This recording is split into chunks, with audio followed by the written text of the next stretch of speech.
ভিডিওটা তো আমরা দেখাচ্ছি, যেখানে দেখছি লাইন দিয়ে তৃণমূল কংগ্রেসের হেভিওয়েট নেতারা তারা বসে রয়েছেন, তাদের উপস্থিতিতে এয়ানো মন্তব্য করছেন। কিন্তু তারপরে বোধহয় 4 দিন পর মাননীয় মুখ্যমন্ত্রীর মনে হয়েছে না না ও ওরকম করে ফেলেছে, কিন্তু এই ধরনের কথাবার্তা তো আমিও বলি, এটা ছুড়ে একটা অ্যাপোলজি যেহেতু প্রেসিডেন্ট অফ ইন্ডিয়া।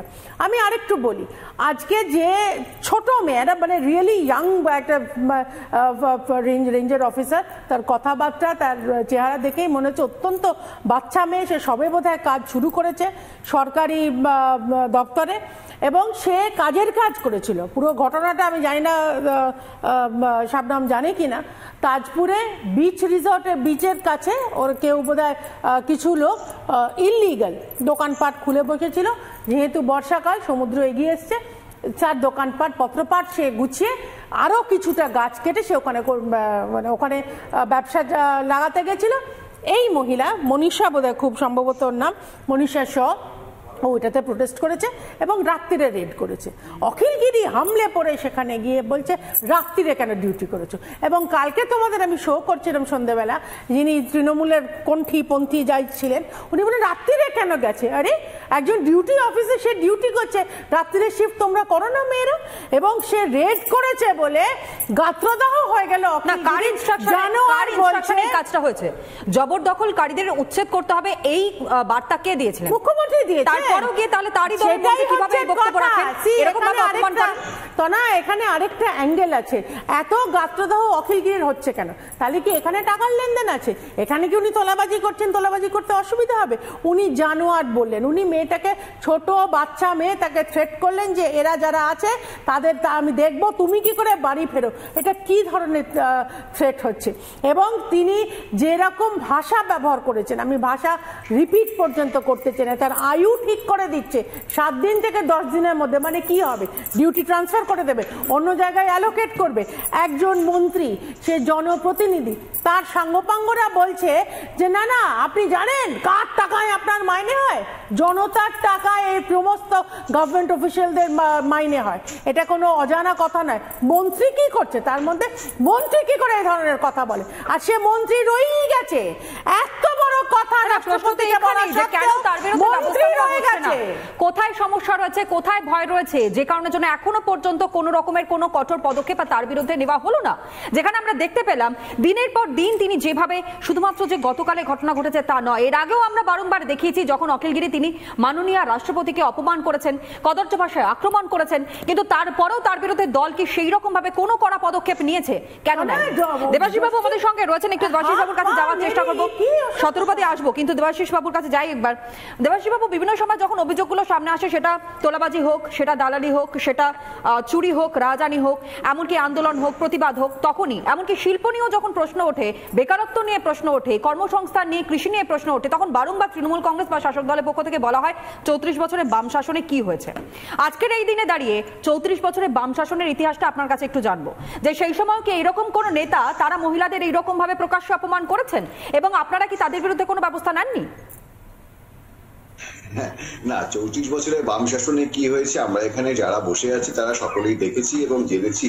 পশ্চিমবঙ্গ তো আজকে যেটা দেখছে সেটা বাম শাসন কেন, তার আগে বোধহয় মানে ব্রিটিশ শাসনে এটা দেখেছে কিনা পশ্চিমবঙ্গ আমি জানি না। মানে আপনারা বলতে পারবেন সবাই যারা দেখেছে। মানে এই যে ধরনের জিনিস পশ্চিমবঙ্গ আজকে পরিরক্ষণ করছে সেটা তো অনভিপ্রেত, এবং এটার জন্য তো সম্পূর্ণভাবে আমি বলবো আমরা নিজেরা দায়ী।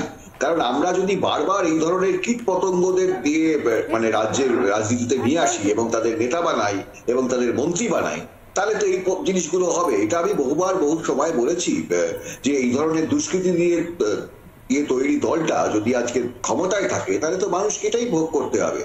মানে আপনি সেই ভুবন আর মাসির গল্প শুনেছিলেন তো, যে ভুবন ছোটবেলায় সেই চুরি করতো আর মাসি এনজয় করতো ইনিশিয়ালি, ওকে কিছু বলতো না, এবং ভুবন আস্তে আস্তে ডাকাত হয়েছিল। তারপর যখন ফাঁসি হয়েছিল তখন মাসিকে ডেকে কান কামড়ে দিয়েছিল। আমি জানি না অখিলগিরি কখন তার মাসি থুড়ি নেত্রীর কান কামড়াবেন, কিন্তু আজকে এটা তো যেটা হয়েছে সেটা শুধু অখিলগিরির দোষ নয়, মানে এই ধরনের কীটপতঙ্গের দোষ নয়, আসলে তো মমতা ব্যানার্জি বিচারিতা করছে। মানে মমতা ব্যানার্জি যে বলেন যে আমরা জিরো টলারেন্স বিশ্বাসী, তাহলে অসিত গিরি যেদিনকে ওই দ্রৌপদী মুর্মুকে আমাদের প্রেসিডেন্টকে অপমান করেছিলেন সেদিনকে ওনাকে মন্ত্রিসভা থেকে তুলে ছুড়ে ফেলে দেয়। একদমই তাই, এটাই প্রশ্ন। দেবাশিস বাবু, একবার আপনাকে একটু থামাচ্ছি, একটু বিরত করছি, আমি একটু বক্তব্য শোনাই। যখন মুখ্যমন্ত্রী মমতা বন্দ্যোপাধ্যায়ের বক্তব্য সামনে আসছে, কোথাও গিয়ে যেন একটা চোখের সামনে পর্দা ফেলবার চেষ্টা, কিন্তু অন্যায়কে কোনোভাবে যেন প্রশ্রয় দেবা এবং সেই আশ্রয় প্রশ্রয়ে কার্যত এইরকম ভাবে অন্যায় করতে তারা দ্বিধা করছেন না। একবার নয়, বারংবার তারা একই রকমের কাজ করে চলেছেন। প্রথমবার যখন অখিলগিরি তিনি এহেন কদর্য ভাষায় আক্রমণ করেন, তার পরবর্তীতে বারংবার রিপাবলিক বাংলা এই খবর করে গিয়েছে, লাগাতার করে গিয়েছে, এবং তার পরবর্তীতে কিছুটা হলো বেকায়দায় পড়ে হয়তো শাসক দলের পক্ষ থেকে একটা স্টেটমেন্ট সামনে আসে। মুখ্যমন্ত্রী মমতা বন্দ্যোপাধ্যায় তিনি বক্তব্য রাখেন এবং তিনি সেই সময় সতর্ক করেছিলেন, এবং সতর্ক করবার পরও তাহলে কি কোনো কাজ হলো না, কোনো কাজে আসলো না সেই সতর্কবার্তা, যে কারণে আরো একবার এহেন কদর্য ভাষায় আক্রমণ মহিলাদের করতে শোনা গেল অখিলগিরিকে। মমতা বন্দ্যোপাধ্যায়ের বক্তব্য প্রথমে আপনাদের সামনে রাখি। এটা অখিল অন্যায় করেছে, এই পার্টটা একটা পার্ট, ঠিক আছে। I condemn the আটারিং of my MLA. I am really sorry for that. I apologize on behalf of the party. My party already apologized for that particular issue because I have a great regards of my President, personally, Prime Minister and others who don't comments anything personally. This is not our party culture. So we already condemned, we cautioned him so that it should not happen future. If it is happen in future, then party will take its own course. মুখ্যমন্ত্রী মমতা বন্দ্যোপাধ্যায়ের বক্তব্য আপনাদের সামনে রাখলাম। দেবাশিস বাবু, এখান থেকে আপনার কাছে প্রশ্ন থাকবে, তাহলে মমতা বন্দ্যোপাধ্যায়ের বক্তব্যকে এই সকল নেতা মন্ত্রীদের কাছে গিয়ে পৌঁছচ্ছে না, নাকি মমতা বন্দ্যোপাধ্যায়কে তারা ওই কোড আনকোড যদি চলতি ভাষায় বলি যে তারা পাত্তা দিতে চাইছেন না, কোনটা? না না না, পাত্তা দিতে চাইছে না, এটা ঠিক নয়, একেবারেই পাত্তা দিচ্ছে। কারণ মমতা ব্যানার্জিকে আমি যেটা বলার চেষ্টা করছি যে দ্বিচারিতাটা উনি কোথায় করছেন, উনি মানুষের সামনে একটা ইমেজ খাড়া করার চেষ্টা করছেন যে আমাদের মতো সৎ, আমাদের মতো সজ্জন, আমাদের মতো কি বলে বিনয় লোক হয় না। পাশাপাশি উনি উনি উনি ওনার যে ছানাপোনা বা ওনার যে সাঙ্গপাঙ্গ তাদেরকে লাগিয়ে দিচ্ছেন। তারা আজকে কি কতটা দুঃসাহস যে একজন সরকারি মহিলা আধিকারিক তাকে এরকম কথা বলতে পারে, তার মানে কি এই সাহসটা মমতা ব্যানার্জি জুগিয়েছে। আর এখানে আধিকারিকদেরও দোষ আছে যে তাদেরকে আজকে তাদের কাছে একটা মারাত্মক শিক্ষার দিন যে তারা যে এতদিন যে দলদাস হয়েছিল, তারা যে মেরুদণ্ডটা বিক্রি করেছে, তাদেরকে এটা বুঝতে হবে যে যত তারা এই মেরুদণ্ড বিক্রি করবে তাদের তো এই জায়গাটাই যেতে হবে। মানে আজকে তাদের এটা শিক্ষার দিন, মানে একটা শিক্ষিত যারা চাকরি বাকরি করছেন তাদেরকে অশিক্ষিত কীট পতঙ্গরা এইভাবে বলছে যে মাথা নিচু করে থাকবে। আপনি ভাবতে পারেন কত বড় দুঃসাহস।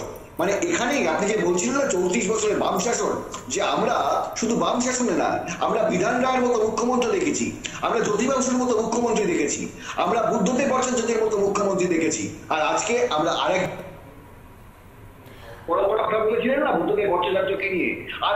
একদমই তাই। আমরা এই নিয়ে আলোচনা তো এগিয়ে নিয়ে যাবো দেবাশিস বাবু, কিন্তু এই মুহূর্তে আরো একটা ব্রেকিং আমাদের কাছে এসে পৌঁছেছে, যেটা না দিলেই নয় দর্শক বন্ধুদের সামনে রাখবো। যে বীরভূমের লাভপুরে সেখানে বৃষ্টি, আপনারা জানেন দক্ষিণবঙ্গের বিভিন্ন জেলায় নাগারে বৃষ্টি হচ্ছে, ভারে বৃষ্টি হচ্ছে, এবং এই অতি ভারে বৃষ্টির কারণে বিভিন্ন জায়গায় যেভাবে জলমগ্ন হয়ে পড়েছে, বিভিন্ন রাস্তা সমস্যার মধ্যে পড়েছেন সাধারণ মানুষ, বিপর্যস্ত এলাকার ছবি এই মুহূর্তে আপনাদের সামনে তুলে ধরছি। কিভাবে রাস্তা ধুয়ে সাফ হয়ে গিয়েছে, মাঝখান থেকে রাস্তা বইছে, সেই ছবি দেখতে পাচ্ছেন লাভপুরে, যেখানে ভাঙলো নদীর বাঁধ, ভাঙলো কুয়ে নদীর বাঁধ, প্লাবিত 8 থেকে 10টি গ্রাম, ছিবা, কাজীপাড়া, লাঙ্গনহাটায় সেখানে বিপর্যয়। স্থানীয় বাসিন্দারা কি বলছেন শোনাই। এখন যে ঠিবা গ্রামের লোক প্রচুর আতঙ্কিত, হ্যাঁ, যে এই বড় সড়ো একটা বাঁধ ভাঙন ধরেছে, তাই এই জলের গ্রামে ঢুকে গিয়েছে, হ্যাঁ, পুকুর বাড়ি সব মাঠ প্রচণ্ড ক্ষতিগ্রস্ত। হ্যাঁ, স্থানীয় বাসিন্দাদের বক্তব্য আপনাদের সামনে আমরা তুলে ধরলাম, কতটা সমস্যার মধ্যে তারা এই সময় রয়েছেন। এমন যে ছবিটা দেখাচ্ছি একবার এক্সক্লুসিভ ফার্স্ট অন ভিজুয়াল আপনারা দেখতে পাচ্ছেন, যেখানে নদী বাঁধ তা সম্পূর্ণভাবে জলে ভেসে গিয়েছে, একেবারে ফাঁকা হয়ে গিয়েছে, মাঝে রাস্তাটুকুনি পর্যন্ত নেই, যাতায়াত যোগাযোগ ব্যবস্থা সম্পূর্ণ বিচ্ছিন্ন হয়ে গিয়েছে, বেশ কয়েকটি গ্রাম প্লাবিত হয়ে গিয়েছে। যেমনটা ছবিতেও আপনারা দেখতে পাচ্ছেন, বাঁধ ভেঙে হু হু করে বইতে শুরু করেছে জল। এক্সক্লুসিভ সেই ছবি, জলমগ্ন প্রায় 8 থেকে 10টি গ্রাম, যার মধ্যে অন্যতম ছিবা, কাজীপাড়া, লাঙ্গনহাটা, এবং সেখানেই কার্যত বিপর্যস্ত হয়ে পড়েছেন সেখানকার মানুষ। এখনো পর্যন্ত বৃষ্টি থামার কোনো সম্ভাবনাই নেই, এবং তারই মধ্যে এই বিপর্যয়ের খবর পাওয়া যাচ্ছে লাভপুর থেকে।